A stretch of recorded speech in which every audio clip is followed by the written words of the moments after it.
Akalain nyo bang may whale shark na dito sa Libertad Antique? Yes po, opo, hindi ito Cebu, hindi ito Sorsogon, at hindi ito Leyte. Yes, meron na dito sa Barangay Barusbos, Libertad Antique. Tara, samahan nyo ako kasi today is a very exciting day dahil nandito tayo mismo sa kanilang grand opening. Honestly, sobrang excited ako kasi isa to sa mga bagong tourism attractions na pwedeng ipagmalaki ng Antique. Kung dati ang naririnig mo lang na whale shark experience ay sa Oslo, Bodonsul, ngayon may dahilan ka na para isama ang Antique sa travel bucket list mo. So kung mahilig ka sa adventure, nature, at gusto mong makakita ng bagong tourist destination bago pa ito dagsain ng maraming tao, well, this vlog is for you. Let's go!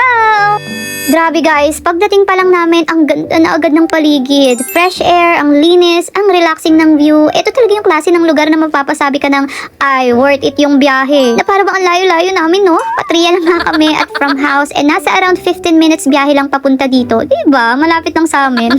Pero alam nyo, pagdating namin, feeling ko kailangan ko pang huminga ng extra kasi sobrang presko. Libre ang oxygen dito ha, sulitin nyo. Since grand opening na ngayon, maraming bisita, maraming tourists, at syempre iba't ibang guest din ang pumunta para suportahan itong bagong tourism destination. At sobrang nakakatuwang makita na unti-unti talagang mas nakikilala ang Antique. Mapapasabi ka na lang talaga ng deserve na deserve nito. Pero guys, bago tayo sumakay papunta sa whale shark viewing, hindi agad pwedeng diretso. Meron muna silang orientation, which is sobrang importante. Dito nila ipapaliwanag ang mga do's and don'ts habang nasa tubig. Like bawal humawak sa whale shark, bawal habulin, bawal magingay, at syempre kailangan din nating respetuhin ang kanilang natural habitat. Kasi tandaan natin, tayo ang bisita, sila ang tunay na nakatira dito. At honestly, na-appreciate ko talaga na meron silang ganitong orientation. Hindi lang para sa safety natin, kundi para rin sa safety ng whale shark. Responsible tourism talaga, no? So after ng orientation, meron din silang designated area kung saan pwede mong iwan ang mga gamit mo, which is sobrang convenient. Kasi isipin mo naman, hindi mo naman talaga madadalang bag pa sa gitna ng dagat unless gusto mong mag-vlog kasama ang lumulutang mong backpack. Charis.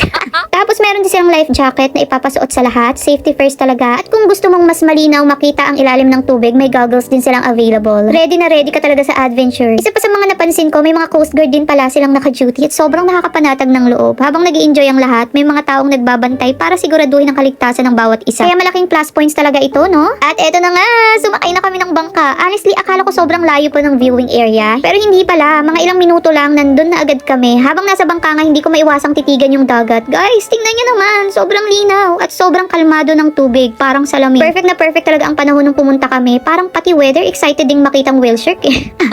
At eto na nga ang pinaka-aantay namin, the moment we have been waiting for. Guys, finally, na-meet na namin si Nico. Wow. Yes po, may pangalan po siya, hindi lang pala whale shark ha. May pangalan talaga sila at according sa mga staff, si Nico daw ang pinakamaliit sa kanilang grupo. Imagine kung siya na ang pinakamaliit, ano pa kaya yung malalaki? At sobrang swerte pa namin kasi dalawa silang lumabas that time.